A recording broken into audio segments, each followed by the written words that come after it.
Bienvenidas a un espacio creado para cuidar de ti, reflexionar y crecer juntas.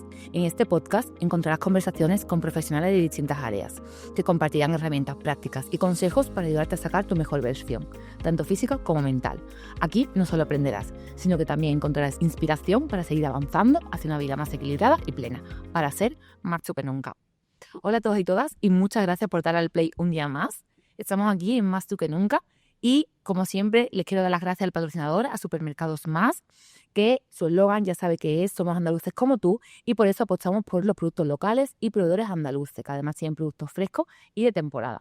Y hoy estamos aquí en Coria del Río, ya sabéis que yo soy de aquí de Coria, estamos en el restaurante Sebruga, y si podéis poner el vídeo, os pido por favor que lo pongáis un momentito, porque las vistas merecen la pena. Es decir, si estáis escuchando solamente con lo que es el audio, intentad ver en algún momento las vistas, porque es un restaurante precioso y solo por eso merece la pena venir aquí. Pero es que además tienen una carta muy extensa y han aparecido varios años en la guía Michelin, y este año además le han dado un solete y aparece en la guía Repsol. Y estamos aquí también hoy con Rocío, que la tengo ahí leyendo la carta, porque tenía que me dijera qué es lo que más le ha gustado de la carta. Pues, Rocío, muchas gracias por venir. Nada, muchísimas gracias por invitarme, Fátima, ha sido un placer. Y pues sí, la verdad es que no sabe uno por cuál decidirse, pero yo he visto por ahí el tema de los arroces, que a mí me encantan, y también el tema del atún y el pulpo, o sea que yo creo que podríamos empezar con un par de platos así. Y el tema de los postres no soy intolerante a la lactosa, que soy también, pero bueno. Mire, sí, ya que has dicho los atunes, la ventresca de atún con ajo blanco y agua wakame es uno de mis platos favoritos. Habrá que probarlo, sí. Bueno, Rocío, lo he dicho, muchísimas gracias. Gracias a ti. Y preséntate, por favor, para quien no te conozca. Pues mira, yo soy Rocío Porfirio, soy farmacéutica, soy CEO de una consultora CH Consulting, que nos dedicamos a la implantación de temas de sistemas de calidad, seguridad alimentaria y ahora sostenibilidad en el tema del sector de la industria alimentaria. Muy enfocado al tema de la gastronomía sostenible, que tú sabes que es una tendencia no solo en el ámbito nutricional, sino también en el ámbito ambiental y en el ámbito social, ¿no? Y soy profe en la Escuela Superior de Hostelería de Sevilla, de seguridad alimentaria, claro, y soy la responsable de seguridad alimentaria de aquello, porque ahí tenemos un lema que lo que no es seguro ni es saludable ni es sostenible. Entonces, pues, intentamos meter en las cabecitas de los futuros profesionales, pues, que se preocupen mucho de la salud de la gente que van a consumir los platos tan espectaculares que después elaboren. Así que sí que es cierto que con el tema de seguridad alimentaria yo quería entrevistarte para romper muchos mitos, porque veo que hay muchísimos mitos y mucho miedo, ¿verdad? Hay mucha leyenda urbana,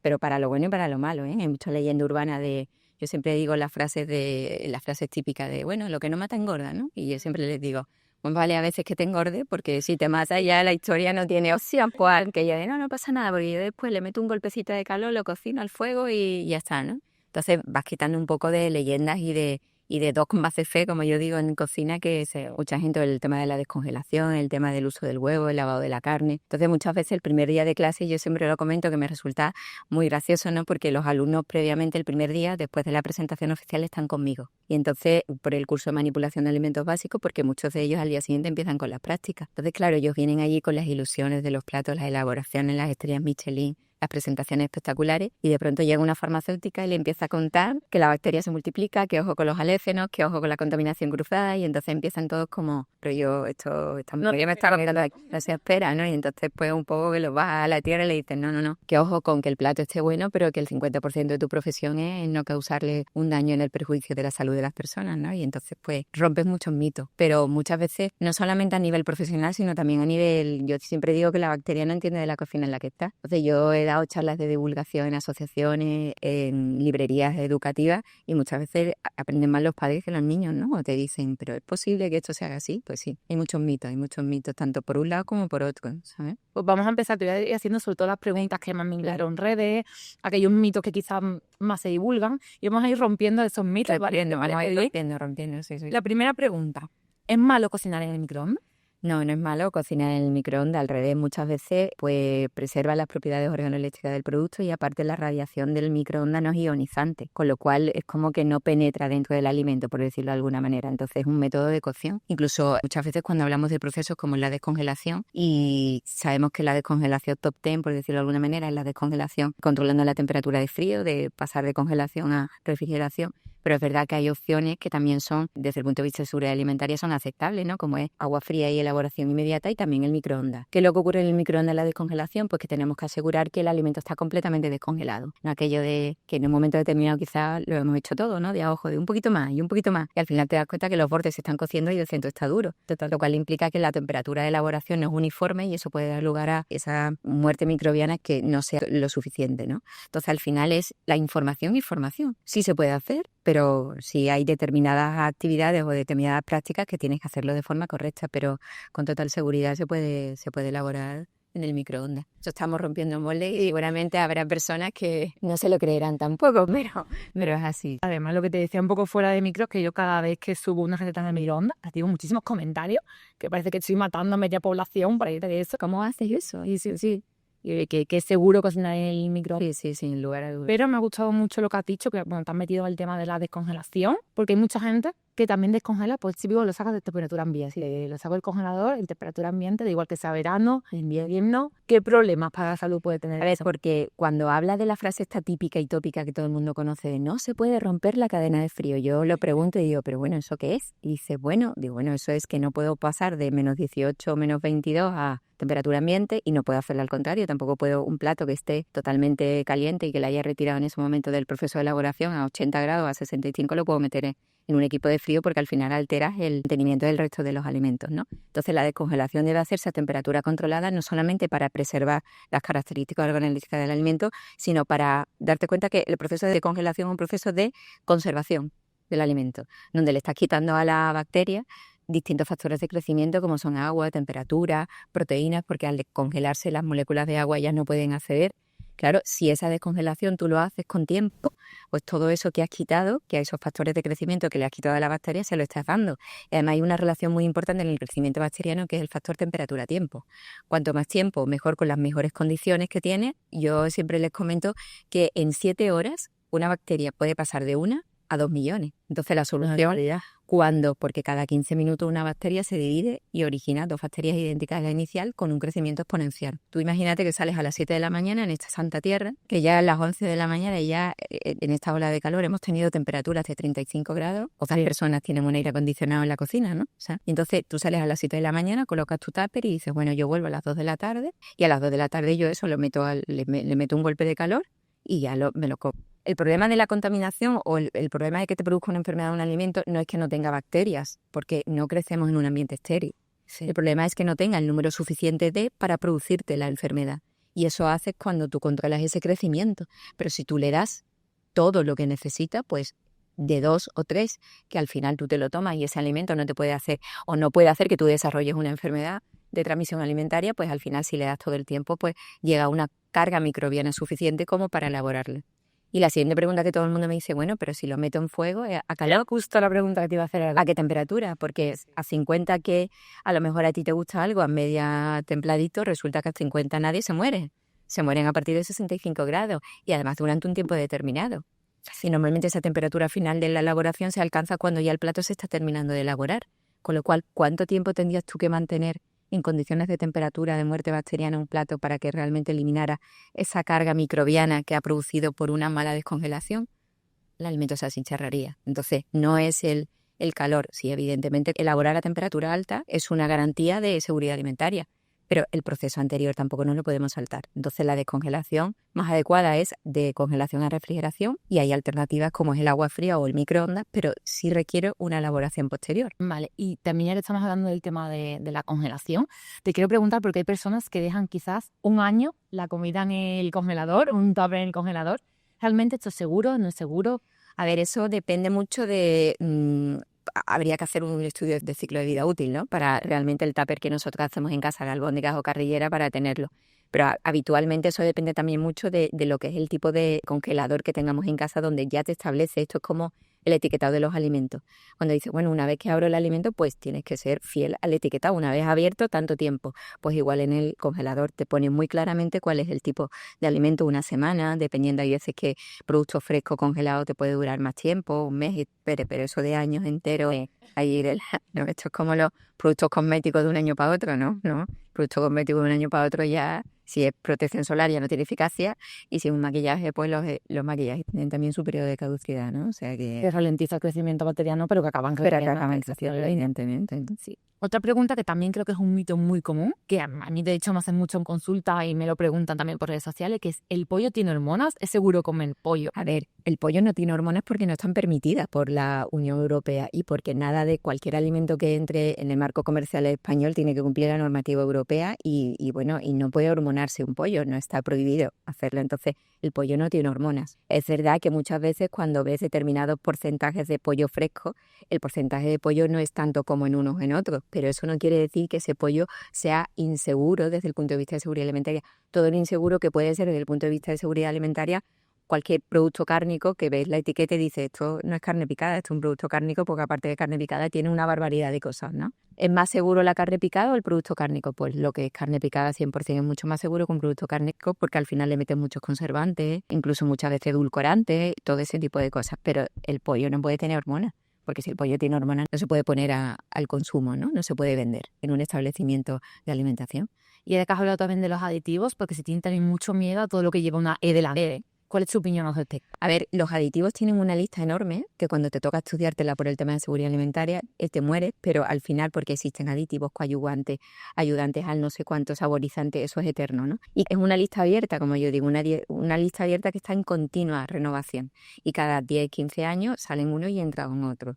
Es verdad que no te puedo decir que el E420, me lo estoy inventando, dentro de 15 años no se descubra que a determinadas dosis tal puede tener un potencial cancerígeno y se retire, pero a día de hoy se supone, por los estudios que se hacen, que todos los excipientes, todos los edulcorantes, todos los aditivos alimentarios que están en la lista son en la dosis indicada, están autorizados, y además E quiere decir que es E, ese marcado europeo de que E tal, que es que está autorizado y que se puede utilizar en la elaboración de los alimentos y, bueno, y la industria alimentaria en general. Y muchas veces se busca quizás el que no aparezca la E en el etiquetado y nos pasamos a lo ecológico, ¿no? También quiero saber cuál es tu opinión. Pues mira, precisamente en el foro de Ecológica Cook que hemos estado haciendo recientemente en la Fundación Más, que ellos muy amablemente nos han cedido las instalaciones para realizar este foro, al final pues lo ecológico, hubo una catedrática que hizo una ponencia excepcional sobre el tema de los alimentos ecológicos versus los alimentos que no eran ecológicos, ¿no? Y en determinados alimentos ecológicos, por su proceso de producción, sí es verdad que determinados oligoelementos y determinados nutrientes aparecen en mayor porcentaje. Pero sobre todo no es que sea más o menos nutritivo, sino el valor de lo ecológico es el impacto ambiental que tiene, que es muchísimo menor, y después a nivel de contaminantes con respecto a esa contaminación química o seguridad alimentaria,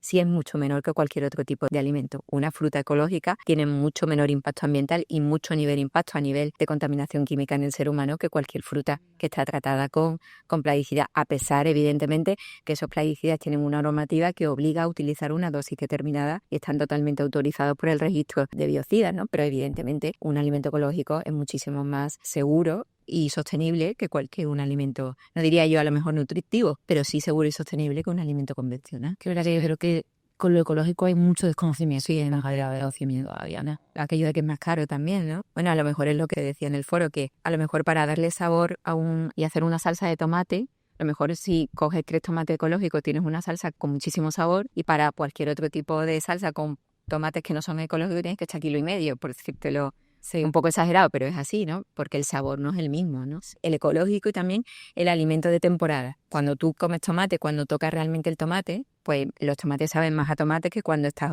comiendo tomate en una temporada que el tomate no existe. Pero eso hay que educar al consumidor y al restaurador. Lo sé. Sí, sobre todo también lo que me hablas de educar al consumidor, porque muchas veces no son conscientes de las temporadas de los diferentes alimentos. Claro, tú llegas al verano y yo quiero mi tomatito con melva. Y cuando llegas a un restaurante ahora en verano y dices un tomatito, no, mira, es que no es un alimento de... ¿Cómo va a ser en verano un tomate, no? Le metes todo un tomate en verano, entonces son cosas así que hay que educar al consumidor y al restaurador. Es decir, que el restaurador se permita perder quizás en un momento determinado a corto plazo X comensales porque sabes que tienes que educar al cliente. Y ahí es difícil, sí, es difícil, esa lucha es difícil. A veces complicado, sí. También te quería preguntar, porque otra duda también muy común es: ¿los alimentos caducados se pueden comer? ¿Podemos esperar si la fecha de consumo preferente? Bueno, también explica fecha de consumo preferente a diferencia y caducidad, pero si por ejemplo caducan hoy, ¿me lo puedo comer mañana o mejor no? Cuéntame. O sea, la caducidad es hasta aquí llegamos, ¿no? O sea, y una vez que la caducidad indica, porque puedes consumirlo, evidentemente, pero no te aseguras de que está en condiciones de seguridad alimentaria adecuadas. Cuando hablamos de caducidad, hablamos siempre de seguridad alimentaria. Cuando hablamos de consumo preferente, solemos relacionarlo con la calidad del producto más que con la seguridad alimentaria. Y aparece el tema del yogur, ¿no? El yogur lo he inventado un poco antes, ¿no? Entonces, el yogur realmente, el consumo preferente del yogur, que si lo consumes después de la fecha D, es en características organolépticas. Pero hay estudios, sobre todo en el yogur natural, que puedes tomar incluso a veces más de 30 o 60 días, 2 meses, un yogur, que puede conservar no a lo mejor tantos valores nutricionales ni tantas características organolépticas, pero sí es verdad que desde el punto de vista de seguridad no tiene riesgo, ¿vale? Te pongo ahora que has dicho de los 60 días porque yo colaboro con una revista y tengo como un apartado y respondo preguntas. Y una era pues justamente esta: ¿cuánto tiempo podemos tardar en consumir un yogur que tenga un consumo preferente? Y le digo de los 60 días, informándome para responder, porque es verdad que a cifras exactas no lo sabía yo. Entonces, y le digo de los 60 días y a mí particularmente me parece una barbaridad. Que es seguro que es seguro, pero a mí me da respeto quizás tardar 60 días en consumir algo. Sí, bueno, yo creo que eso es como no llevarlo al límite, ¿no? Pero también esto de los 2 días, pues tampoco. Es verdad que hay una diferencia entre el producto de calidad que tú le ofreces al consumidor, que tiene que estar seguro y saludable es cuando reúne propiedades organolépticas y valor nutritivo, con lo cual no, por eso aparece el tema de bajada de precios, ¿no? Un yogur caducado no lo puede, en un lineal de un supermercado no puede aparecer, pero es verdad que en nuestras casas lo podemos consumir de forma muy tranquila, vamos, por lo menos una semanita, 10 días, seguro, vamos, sin problema. Y consumo preferente tanto en yogur como en el resto de alimentos. En el resto de alimentos, consumo preferente, sí, que podemos estar así, porque aquellos alimentos que hablamos de caducidad es cuando te dicen ya, a partir de aquí, nada. Y al final lo notas mucho, sobre todo, por ejemplo, con el tema de frutos secos y todo este tipo de cosas. Ves que el consumo preferente está más indicado con ese sabor como que está un poquito pasadito, ¿no? O que es el mismo efecto que es cuando dejas un paquete de galletas abierto a pesar de que esté en fecha. Sí. Cuando dejas un paquete de galletas abiertas, la galleta se vuelve blanda y esa galleta es segura, pero evidentemente no es crujiente, ¿no? Eso es que nos gusta a todos comernos la galleta. Bueno, aunque dicen, los nutricionistas dicen que la mejor galleta es una manzana, ¿no? Así que ya en ese tema yo no voy a entrar, en ese tema eres tú la experta y yo no voy a entrar en el tema, ¿sabes? Vale, sí que es cierto que una vez que abramos el producto, nos tenemos que olvidar quizás de la fecha de caducidad y ahí centrarnos en una vez abierto lo que nos Una vez abierta lo que indica siempre, porque ellos, o sea, los fabricantes y la industria alimentaria tienen que hacer estudios de vida útil para cuando ponen 3 meses, 2 meses, etcétera, que sepan realmente que eso que están poniendo es el periodo máximo que puede un producto estar en condiciones adecuadas, ¿sabes? Vale. Y también te quería preguntar, recomendaciones básicas para tener una buena seguridad alimentaria cuando cocinamos en casa. Bueno, los procesos básicos que hacemos en casa, o sea, son la descongelación, descongelación. Y bueno, la descongelación yo creo que ya lo hemos comentado antes, pero la congelación, un congelador a menos 18 grados centígrados lo que hace es congelar un producto que ya viene congelado. Es un conservador de la congelación. Cuando realmente tú quieres congelar alguna elaboración, tanto en un restaurante como en nuestras casas, ¿no? Tienes que bajar la temperatura y ponerlo a menos 22, menos 23, menos 24, ultra congelación, porque la congelación tiene que ser lo más rápida posible. De hecho, cuando se pesca el pescado en alta mar, se ultra congela directamente y viene también la pregunta, Elsa, de ¿el pescado congelado? Bueno, el pescado congelado desde el punto de vista nutritivo y de seguridad alimentaria es mucho mejor que el pescado fresco. ¿Por qué? Pues porque está preservado mucho más esas propiedades porque directamente lo han congelado, ¿no? Entonces, la congelación, descongelación es muy importante. La elaboración, la manipulación del huevo, ¿no? Yo siempre digo, el huevo que es el alimento más recurrente, tienes que saberlo manipular en buenas condiciones. Tienes que saber que el huevo no se lava cuando vamos a meter en la nevera. El huevo se lava en el momento de consumir. Sí. ¿Por qué? Pues porque el huevo es poroso. Es decir, el huevo no es más que el óvulo de la gallina que tiene que ser fecundado. Entonces ahí tiene que producirse un intercambio gaseoso por si se desarrolla dentro un ser vivo, ¿no? Entonces, si tú le pasas un paño húmedo, le estás quitando en realidad una barrera de protección, lo hace mucho más susceptible a que se contamine con los contaminantes que hay en refrigeración, porque en refrigeración una unidad de temperatura donde hay crecimiento bacteriano más lento, pero lo hay. Entonces, si ves el huevo que a veces viene sucio, pasas un paño seco y lo guardas. Y en el momento de elaborarlo, si lo lavas debajo del grifo, lo cascas fuera del plato sin que la cáscara entre en contacto. O sea, y si vamos a hacer un dulce, no separamos, no utilizamos las cáscaras para elaborar la yema y la clara, porque al final date cuenta que la salmonela suele estar en la cloaca. Cuando el huevo se pone, pasa por la cloaca, entonces va a estar casi siempre en la superficie del huevo. Entonces, si tú estás utilizando la cáscara para separar, ¿sabes? Incluso yo muchas veces lo digo en broma en la escuela y digo, unas manos limpias, donde aunque es antiestético, muchas veces parece mucho más seguro que una cáscara de huevo que en un momento determinado puede ser un foco de contaminación. Pero para eso existen los separadores de clara. Vale. Pues igual sí que me compro uno. Sí, yo creo que yo siempre he utilizado la cáscara. El tema del huevo yo creo que es muy recurrente. Daros cuenta que también las elaboraciones con huevo fresco son 24 horas de consumo. Vale, que cuando estamos haciendo elaboraciones con huevo fresco, evidentemente nosotros no tenemos un termómetro en casa, pero es verdad que hay una ley normativa que dice que cuando las elaboraciones son con huevo fresco tenemos que llevar las elaboraciones a 75 grados y que son con huevo pasteurizado a 65.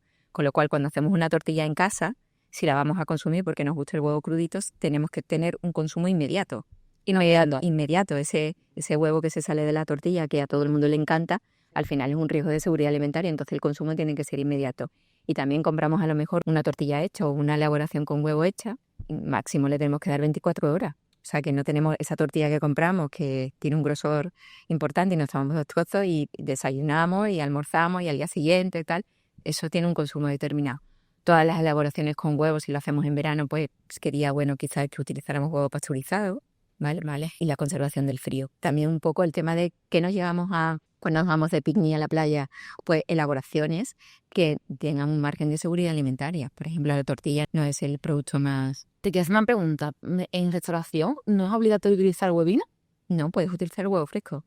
Para determinadas elaboraciones puedes utilizar huevo fresco, pero sí tienes que llevar la temperatura a 75 grados. Vale. A lo mejor cuando vas, por ejemplo, al norte, ¿no? Si nos está escuchando alguien del norte, y compra o se come esa tortilla que no está hecha del todo, puede estar hecha con huevo. Pues mira, sí, porque hace un par de años salió un Real Decreto para minoristas y hubo una modificación de un reglamento europeo, porque en seguridad alimentaria de norma hay para parar un tren, donde decía que la tortilla se podía elaborar y se podía servir con ese huevo poco hecho, por decirlo de alguna manera, si era en el momento. Es decir, tú puedes llegar a un restaurante, pedir una tortilla de patata porque quieres un bocadillo o porque te las quieres consumir en ese momento, entonces te hacen la elaboración, la tortilla en ese momento y sí te lo pueden dar. Pero lo que no pueden tener es una tortilla, la típica tortilla que tienen en el restaurante, que tengan el huevo poco hecho. Eso ahí no. Y después, esa tortilla debe estar en refrigeración. Sí, ojo a los consumidores, ¿vale? Que cuando lleguen a cualquier restaurante y vean cualquier bar y vean la tortilla de patata encima de la barra, que no la consuman, que no se consumo, ¿vale? No, la tortilla tiene que estar en refrigeración. Y menos si está poco hecho ya, poco de ella. Y no, esa lantanera abre con las ganas de comer y ahí tenemos el cóctel explosivo, ¿sabes? Vale. Y has dicho, eso no me ha quedado claro, que el huevo sí deberíamos lavarlo antes de cocinarlo o no es necesario. Antes de cocinarlo sí deberíamos lavarlo. Le deberíamos lavar debajo del grifo y sobre todo eso a la hora de romperlo, que la cáscara no entre en contacto con el plato donde vamos a batir el huevo o vamos a hacer una elaboración. Sí, es verdad lo que has comentado antes con el tema del huevo pasteurizado, que ahora en la nueva cocina, la tecnología entra en cocina, ¿no? Y claro, la tecnología en las nuevas elaboraciones, tartar, carpaccio, todo este tipo de historias, pues, hombre, no están en mucha consonancia con el tema de seguridad alimentaria. Entonces, cuando hay muchas elaboraciones que utilizan el huevo a baja temperatura, ahí sí, cuando yo voy a hacer una elaboración del huevo que ya supone un factor de riesgo, es obligatorio utilizar un huevo, ¿vale? Que esté pasteurizado, o sea, que venga la huevina, ¿sabes? Ahí sí, ¿vale? Pero en principio si vamos a hacer una elaboración que puede pasar por una elaboración con calor, que le puedes meter altas temperaturas, pues conseguir el tema de la norma según el tipo de huevo sí puede hacer. Pero es verdad que muchas nuevas tecnologías pues suponen un factor de riesgo en seguridad alimentaria adicional que de alguna manera lo tienes que contrarrestar con alguna práctica correcta de higiene. Vale. Entonces, lo de cascar el huevo en el mismo bol donde lo vamos a batir, no se puede. No. Vale. No. Lo de pasarnos el huevo con la cáscara que me has dicho de un lado para otro, ¿no separar la yema y la clara? No. Tampoco. No. Cascar la encimera, entiendo que tampoco. Bueno, si después vas a desinfectar la encimera, ¿sabes? Porque al final es como que cuando tú le das a la encimera, ¿sabes? Que cuando tú la bacteria la pones en un lugar y le das una serie de condiciones, al final hay una multiplicación. Y además muchas bacterias son capaces de formar lo que se llama un biofil. Vale, yo siempre hago la comparativa del biofil, es como un crujiente totalmente invisible, que es como si viera sobre superficie, porque tienen esa capacidad de unirse unas con otras. Entonces, eliminar un biofil, de hecho, los productos de limpieza que se utilizan en la restauración, en las industrias alimentarias, tienen capacidad contra el biofil, porque se unen y aumentan su resistencia. Entonces, si lo vas a cascar lo suyo es en una superficie aparte, ¿vale? En una superficie aparte. Claro, en la sartén tampoco. En la sartén tampoco, claro. Pero hay una cosa que siempre digo, que en las casas, ¿no? Al final cada uno hace lo que quiere, o sea, puede hacer lo que quiere, aunque la bacteria no entiende dónde está, pero en la industria alimentaria y la restauración, ahí hay unas normas que te obligan Sí, que son requisitos legales y te obligan a hacer las cosas de una manera determinada. Esa es la diferencia fundamental. Vale, y me han dicho que el huevo, si hacemos una elaboración con huevo, de comerlo a las 24 horas. Huevo fresco, sí. Huevo fresco. Arroz y pasta, ¿en cuánto tiempo podemos tener el arroz y pasta en el frigorífico, el tupper? Es que muchas veces te dan recomendaciones en función del arroz o la elaboración que le hagas al arroz y los ingredientes. Es decir, no es lo mismo hacer un risotto con los ingredientes que lleva que hacer un arroz con otro tipo de ingredientes que son más seguros desde el punto de vista de seguridad alimentaria. Con lo cual, no se puede decir un risotto, pues tiene una serie de componentes que lo hacen mucho más susceptible y mucho más contaminante. Con lo cual, si se puede hacer un consumo en el día de 24 horas, muchísimo mejor. Entonces, depende mucho de la elaboración que le hagas al arroz. Vale. ¿Y qué alimentos que utilizamos a diario pueden convertirse en una bomba de las bacterias si no lo cocinamos? El huevo, el pollo, es decir, en general las carnes de ave, ¿no? Y también un poco las frutas y las verduras si no las desinfectamos adecuadamente cuando vamos a hacer el consumo crudo. ¿Y cómo se desinfecta correctamente? Pues la fruta y las verduras, cuando se van a consumir en ensaladas o una fruta, debería de utilizarse una lejía de uso alimentario. Vale.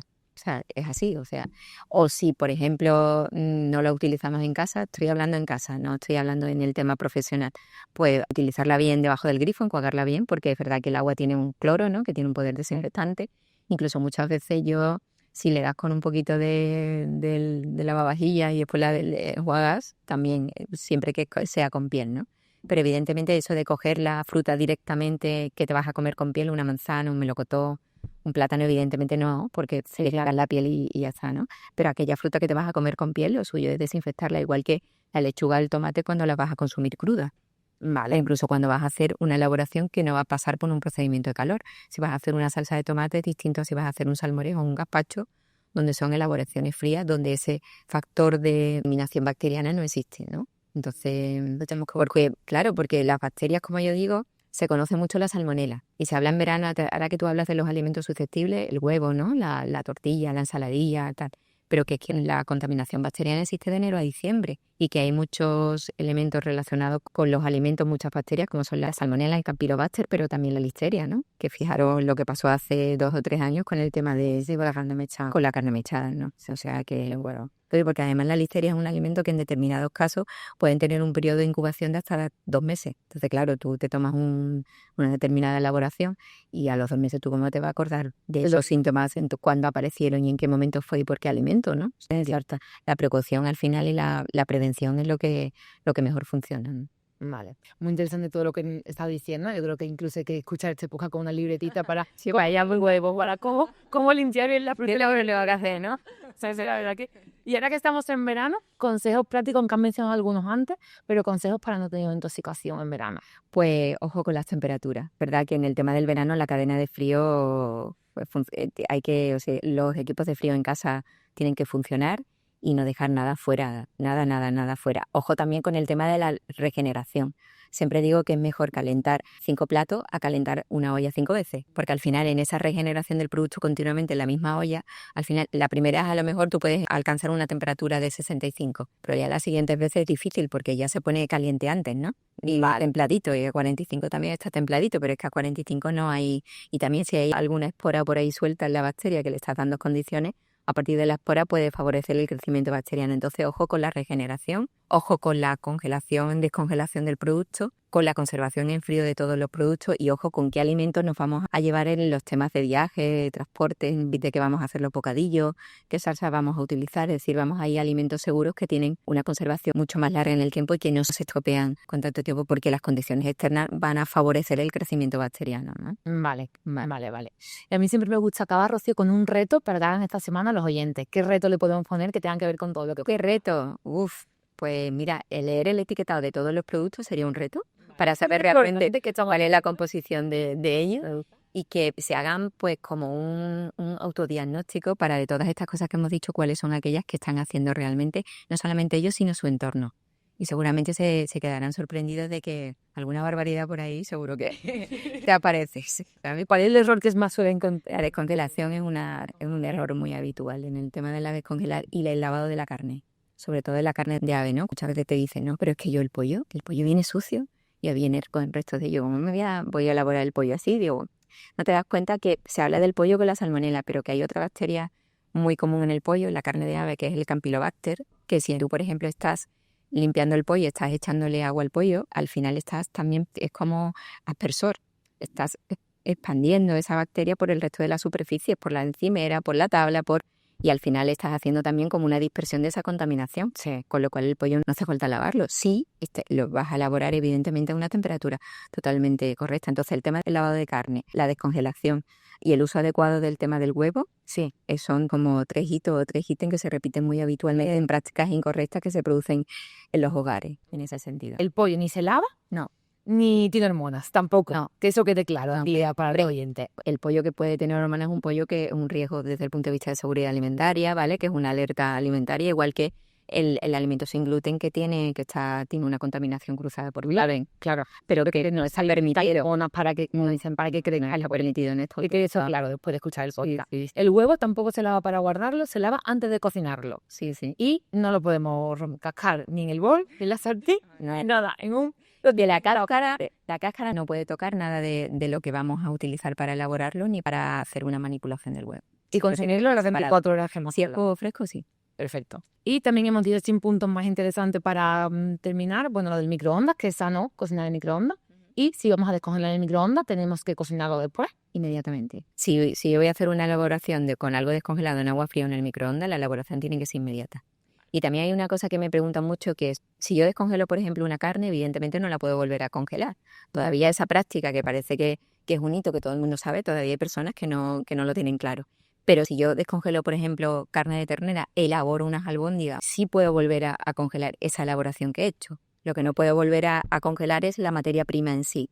Pero después esas elaboraciones que he hecho sí la puedo llevar a congelación, pero teniendo en cuenta siempre que no a menos 18, sino a ultracongelación, para que la conservación y la seguridad alimentaria del producto sea muchísimo mejor. Hacer eso en casa sería muy complicado, ¿no? Porque yo normalmente cuando cocino y lo meto para congelar, mi congelador sigue a menos 18. ¿Tendría que cambiarlo y ponerlo a menor temperatura? Claro, igual que ya hemos cambiado muchas veces, ya tenemos la refrigeración, la tenemos a 4 grados habitualmente. En general, tenemos a 4 grados.